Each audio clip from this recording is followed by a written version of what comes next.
Hi, I'm Mike, and this is NFGeeks.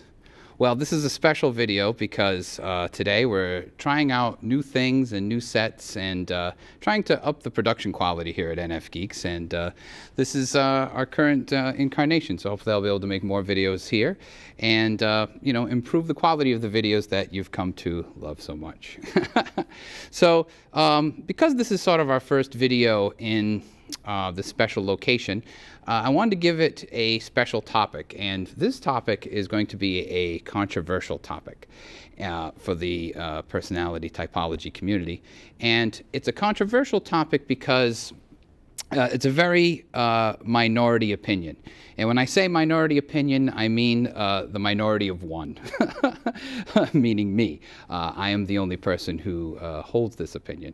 So, but I think I'm onto something here with this, and I want to point out something that I think is erroneous and try to get everybody back on what I think is the right track. So that's sort of the point of what I want to talk about. And this is something I've actually talked about in many different ways on many different forums and even on my own, the other videos. But I've only been giving piecemeal little parts here and there, a bit here, a bit there about this idea that I have. And I'm going to try to sort of put it all together in one sort of stream of consciousness, if you will, but at least in one sort of video that hopefully it'll make more sense. So the theme here is the difference between change and growth. And what does it mean to change and what does it mean to grow? And the initial premise is that these two things are not the same thing. You can grow as a person, but you can't change into something else. You can't be something you're not. Okay, you can be more that you are in a more complex sense. You can grow more and be more of what you are, but you can't be something different than what you are. Okay, so what does that mean? Here's the minority opinion. I don't believe, and I've said this before in different ways, but I don't believe that you can improve your ability on any function.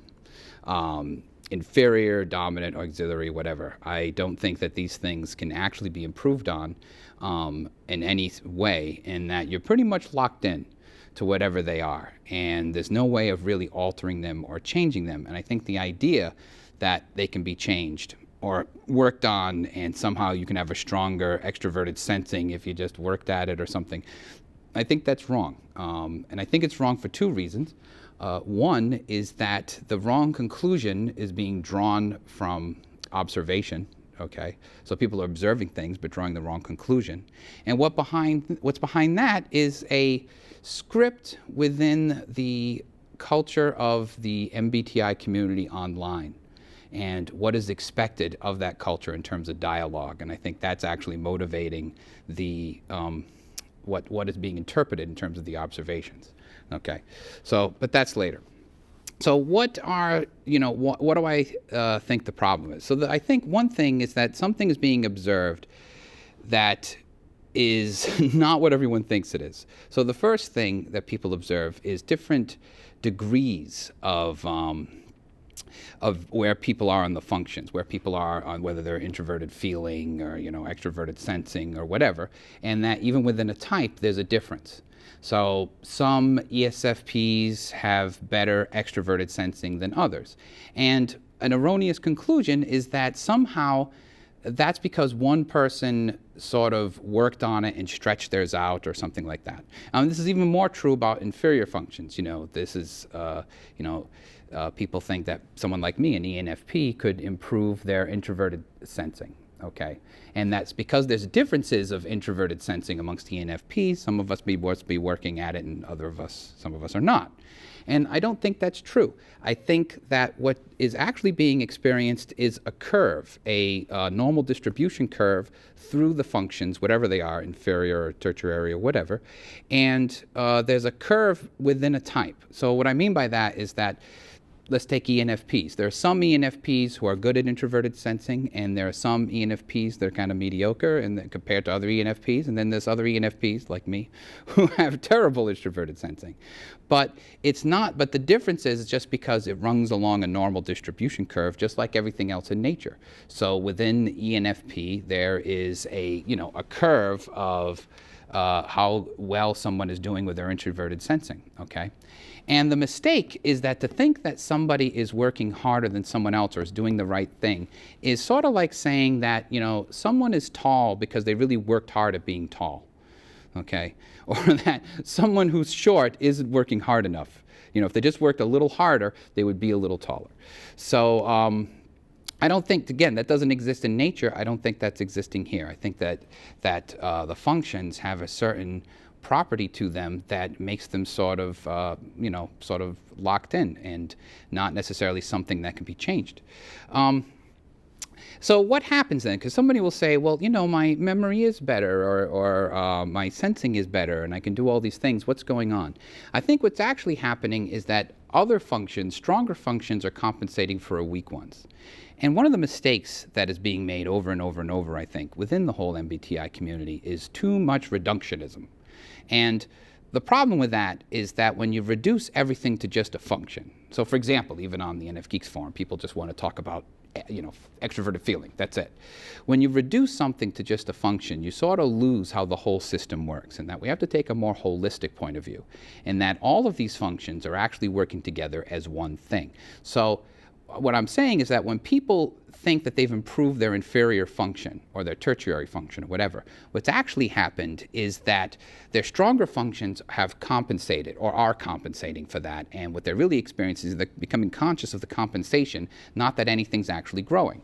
Now I have lots of examples of this because I've been talking to the usual suspects here on NFGeeks, and it seems very much that this is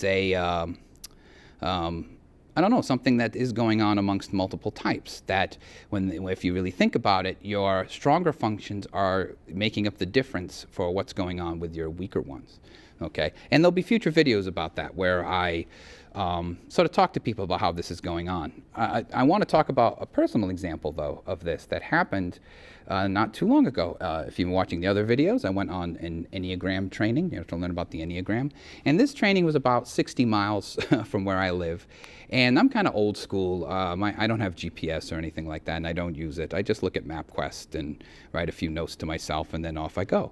And the reason for that is that I very rarely get lost. I very, very, very rarely get lost when driving, regardless of directions or anything. That doesn't mean I'm good with directions, okay? I'm not. I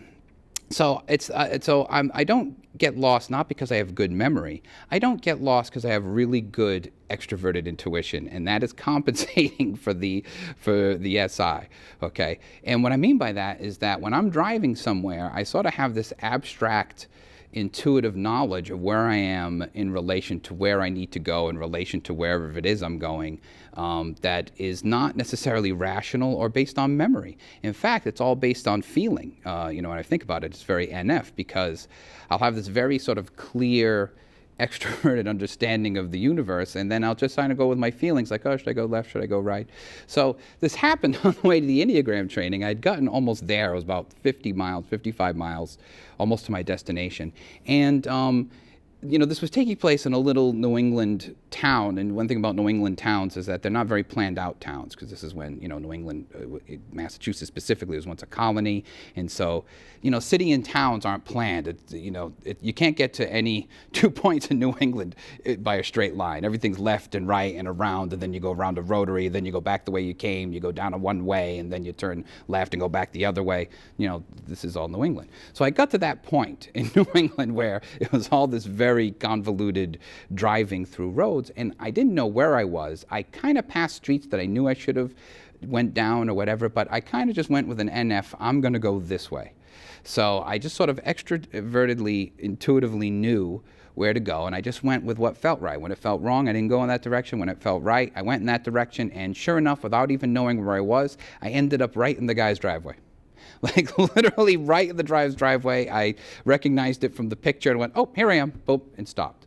The same thing happened on the way back. On the way back, I just sort of started driving and figured, okay, I'm just going to sort of go with the flow and the force and find the highway. And sure enough, I made a turn and, boop, there's the highway.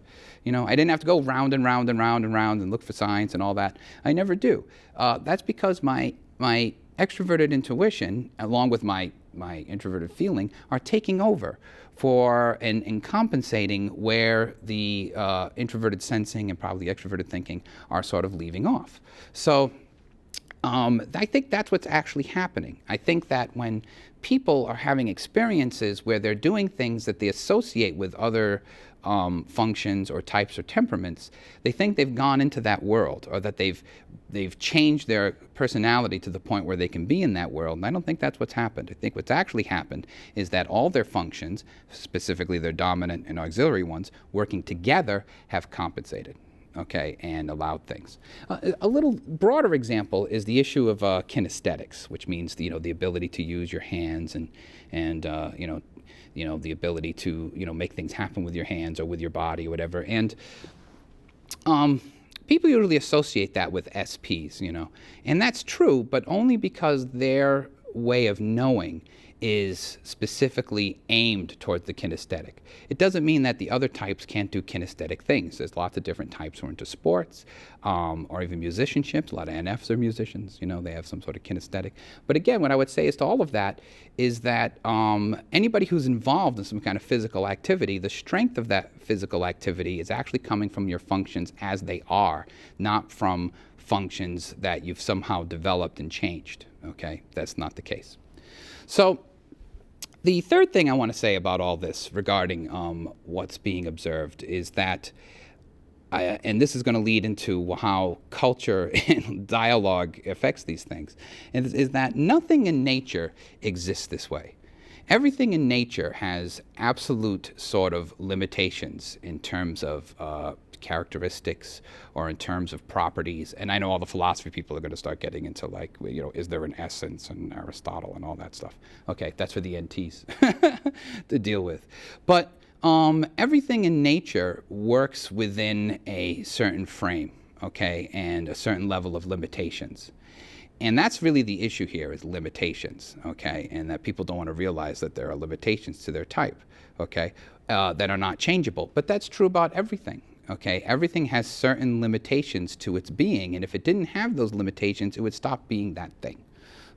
Okay, so this is a silly example, but if a fish could suddenly start growing wings and then feathers and then a beak and then nest and then it would stop being a fish. You know what I mean? It would be something else. And fishes cannot go beyond being fishes. They can grow, but they can't be something they're not. Okay, so nothing in nature operates that way. Nothing in nature goes from being something and then changing into something else that's totally disconnected from the original thing. Okay, there could be change of form, okay, but there can't be a complete change into something else. And that's important, because that's what is the erroneous conclusion from thinking that you can expand and grow any of your functions. Because the underlying thing in there is that I can change who I am. I can be a personality type that is different from the one that the MBTI said, or different from the one that I got, or different from the one I want to be, or whatever. I can change into something else, okay, with personality. And that's not true. You can't. Your personality is very much locked in. First of all, psychology says this. Psychology says, granted, they're talking about the 5-factor model, but your personality is your personality. It's continuous patterns over time, okay? Which means they don't change. The patterns of personality don't change over time, over the decades, okay? And this is true about MBTI, okay? Those of you who really understand your type and know your type is right can remember yourself as children being that type, okay? So for example, I know that I'm an ENFP because I remember doing ENFP things as a boy, okay, when I didn't know anything about MBTI. So that shows the consistency of this and that you don't change. I can change in terms of what type of ENFP I am. I can grow, hopefully I've grown, but I can't go from being an ENFP to like an ISFJ, okay? I can't do that. And that's the either implied or just, conclusion that you get from that. If you can expand on the functions, then you can change your type. Okay, and you cannot change your type. All right. So where does this idea come from? And this is the more controversial part of it. And that is, I don't think this idea comes from science. I don't think it comes from logic. I think it comes from the dialogue that goes on within the MBTI community, specifically on the internet, whether it's YouTube channels or message boards or forums like the NFGeeks forum or whatever. It's part of the dialogue. Okay, so now if we wanted to be a PPJ, a pretentious postmodern jackass, we would talk about Michel Foucault and discourse and things like that. But I'm going to dumb it down a little bit to script. So what I mean by that is that within any kind of community, any community, there is a standard script that is to be followed regarding conversations. So there's basic ideas that are going to be assumed to be true, and there's going to be basic ways of saying about how those things are true. And it's all sort of, constructed within the norms of the culture to have a dialogue a certain way about certain ideas. And I think one of those things that's in the MBTI community is this idea that you can strengthen your functions, any one of them, or change them. And that has to do with, I think, the fact that the internet culture about MBTI is a youth culture, okay? So what do I mean by that? It means that the demographics of people who are on the forums and on YouTube are of a younger generation. Okay, so from what I can tell, it's everybody younger than me, meaning that people who are older than me are not as much involved in YouTube or forums or even MBTI for that matter. But it seems very much a youth culture. It seems, for example, it seems that most of the YouTube fans of NFGeeks or people on the forum are under 25. I mean, that seems to be my largest age group. That's the age group I see everywhere. So what that means is that the consciousness, okay, the collective consciousness of MBTI, of the MBTI community, is a youth consciousness, a young adult consciousness. And the most important crisis, if you will, of that age group is the question of identity, okay? Now, I'll be honest, I'm a big fan of Erik Erikson. So that's where this is kind of coming from. But identity is very important for that developmental stage. It's the stage, 18 to 25 is the stage where you ask yourself, who am I? Who am I as a person? How do I find that out? And all the fears are about that. What if I'm not who I think I am? What if I can't be who I want? What if I don't know who I am? So all the growth and all the fears of that age group has to do with identity. And because that is the majority age group of the community, I think that is where this is coming from. I think it's coming from those wants and desires and fears. Because all of the criticisms about MBTI and why this is true seem to come out of that same sort of thinking. Okay, this idea that, I'm in a box, that's sort of a restriction of identity. I can change. I don't have to be an ENFP or an ISTJ or an ENTJ or whatever. I can move beyond that. Okay, and that has more to do with the fears of that developmental stage than it does with the reality of that. Okay, because the reality of that is that people don't change. They do not change. No, they don't. And I think that's where this is coming from for me personally. It's not so much that it's coming from my knowledge about MBTI. It's coming from my own age now. As I approach my mid-40s, I realize that that people don't change. People are who they are.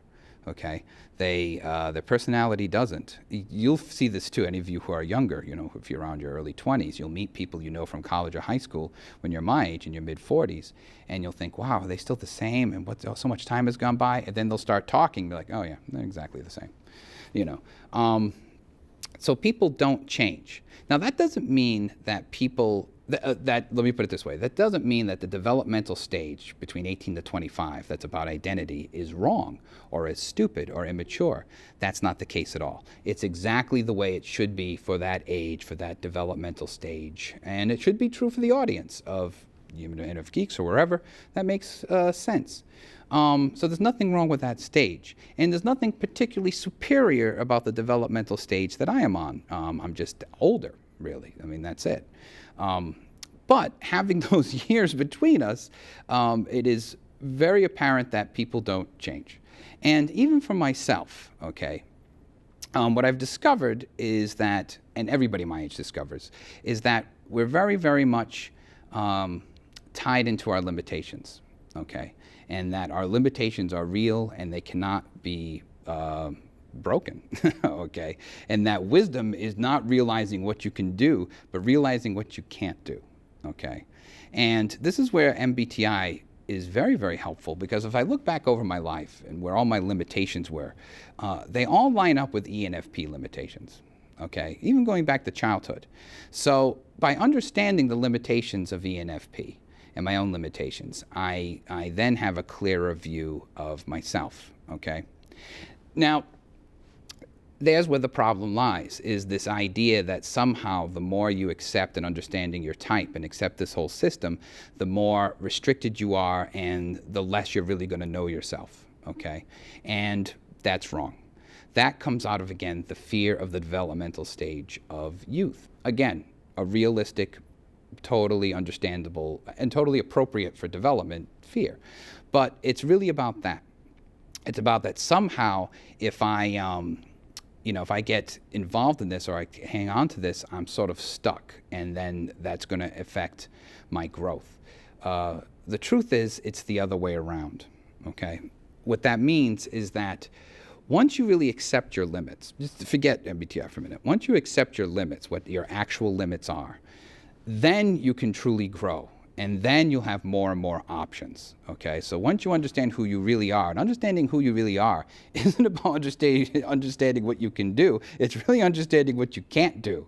That's real self-knowledge, understanding your deficits, not understanding your abilities. And so once you understand your deficits, that you have these real deficits, okay, and you know your limits, then you can make choices, okay?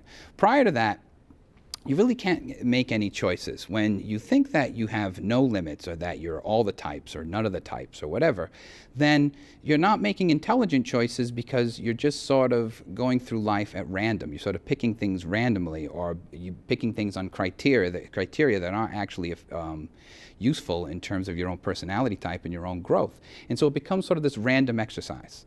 And that's because you haven't accepted that you have certain limitations, okay?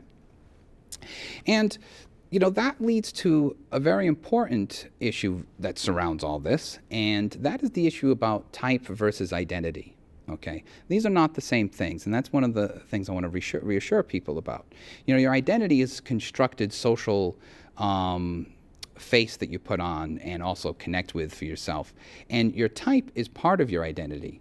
But your type isn't the totality of your identity. So you could still have a sense of identity, even though you accept the limitations of your type and your own personal limitations. Doesn't mean you don't get to have an identity or get to shape that identity, because there's room within the type to grow, okay? And that's what we have to realize. So I'm an ENFP, and I was an ENFP as a child, but I have grown over time, and I have grown in many different ways, hopefully, and I'm more complex, hopefully, ENFP than I was, 30 years ago. And that gives me a very wide range of ways of having an identity, okay? Because I have grown a lot. And the more you grow, the more space you actually have to choose things. But growth comes from understanding the limits, understanding where you can grow and where you can't grow. But it doesn't mean you don't become more than what you are, okay? the metaphor I've used for this a bunch of times, I'll use it again, is with the wedge. Think of your growth through your personality type as a wedge. So when you start down here, this is when you're, a child and there's not a lot of space to grow, but these are the boundaries of ENFP. And then you're a little older, you're a little more complex, more room, more growth, still boundaries, then adult, and, it goes out and out and out. The amount of space that you have where you still can grow and be more than what you are, that increases, but you never leave the boundaries of the type, okay? And once you realize that, okay, that's where real kind of personal change can come about. The opposite, which is trying to change into something else by trying to be, trying to leave, INFP and trying to be, I don't know, an ENTJ or whatever, that is not going to happen. Okay, because these things are not movable like that. And the wanting to do that has more to do with fears about identity, wanting to be something that you wish you were, or being afraid of what you are. That is more what's going on, and then supporting this idea that you can change all these things. But then again, that's connected to the idea that somehow your type and identity are one and the same thing. And that's not the case at all. Not at all. So what can I say to finish up? I guess that, we always want to not limit ourselves, of course. We don't want to stagnate. I mean, there is something, the opposite of growth, which is withering. We don't want to wither at all. And we all do want to grow, but you have to sort of think about this Taoist reversal of opposites sort of thing, meaning that the more you understand your limitations, the more freedom you have, okay? So, in other words, the more you realize that I can't do this, I can't do that, I can't do this, the more you realize, the more freedom you realize, because then all the real choices you can actually choose become apparent. And then the reverse is also true.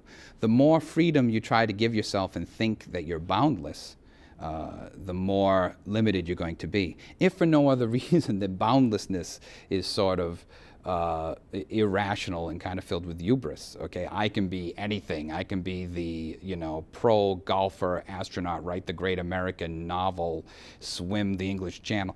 No, you can't. You're not going to do all those things, and so you end up making a ton of choices that are not best for you. Okay. So that's about it. That's our first episode in this location, and I hope you enjoyed it very much. There will be other episodes here at this is we're here at Crystal Caverns. This is a secret NFGeeks location several miles beneath the Earth's crust that nobody knew about. So we're filming from that location, and hopefully there'll be other videos from here. And I'm also interested in your opinion because, again, I want to sort of be increasing the production quality here at NFGeeks. And so, I am sort of listening to whether or not this format is better than other formats. Do you like the set? Should we change the color? That kind of thing. This is our first attempt at really trying to expand NFGeeks into a much greater level of quality production, and hopefully there'll be more of that as time goes on. All right, so I think that's about it. So as always, thank you for watching, and hope to see you on NFGeeks again soon.